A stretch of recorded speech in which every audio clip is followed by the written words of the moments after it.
Moshe Dayan, Yitzhak Rabin, Uzi Narkis, autant de noms associés à la victoire militaire israélienne en 67. Mais si je vous disais que le roi du Maroc, Hassan II, avait aussi contribué à la victoire éclair de l'État hébreu. Info, Intox, Johanna Binder, bonsoir. Bonsoir. Alors, est-ce que Israël a effectivement gagné cette guerre de 67 grâce à l'aide du Maroc? Eh bien, sans le Maroc, Israël n'aurait peut-être pas gagné la guerre des 6 jours. Alors, tout commence en 1965, on est 2 ans avant que débute la guerre des 6 jours. Les grands leaders du monde arabe se retrouvent à Casablanca. C'est le 3e grand sommet de la Ligue arabe. Alors, vous vous en doutez, le Mossad ne fait pas partie de la liste officielle des invités, mais il est là et il va recueillir des informations cruciales. Il y a une équipe du Shin Bet et du Mossad, il s'appelle à Tsiporim, donc les oiseaux, vont occuper le dernier étage du très luxueux hôtel à Casablanca où sont attendus les dirigeants arabes et où va aussi avoir lieu la conférence.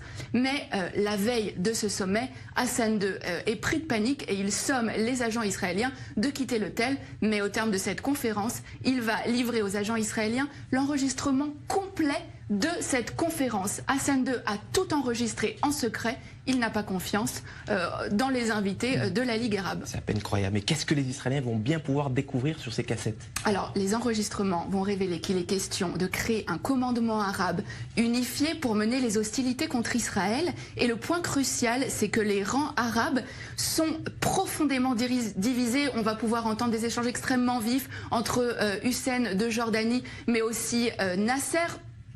Et alors, ce qui est vraiment important, c'est que les nations arabes vont vraiment révéler leurs faiblesses. Elles ne sont absolument pas préparées pour une guerre contre Israël.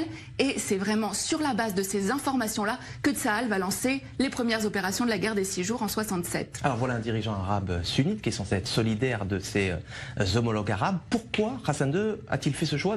Qu'est-ce qui l'a motivé? Alors, ce qu'il faut savoir, c'est qu'avant déjà ce sommet, le Maroc et Israël entretenaient déjà des relations stratégiques. Hassan II avait accepté que des juifs marocains émigrent vers Israël, en échange de quoi Israël fournissait une aide logistique au Maroc, notamment en formant ses militaires.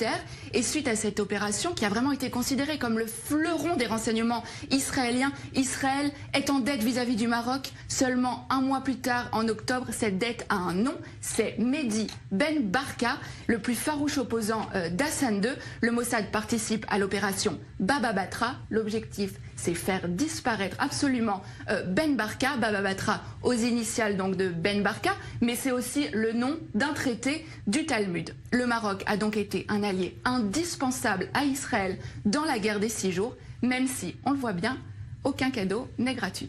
La petite histoire de la grande histoire. Merci Johanna Binder pour ces détails croustillants.